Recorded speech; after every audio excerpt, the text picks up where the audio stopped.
আসসালামু আলাইকুম। আমি এখন অবস্থান করছি আমার গ্রামের ছোট বিলে। ছোট বিলে একটি নৌকায় অবস্থান করছি।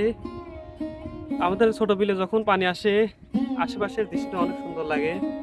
তাই সেজন্য বেড়াতে আসছি ছোট বিলে। তা আপনাদেরকে দেখাবো বিলটা কেমন দেখতে।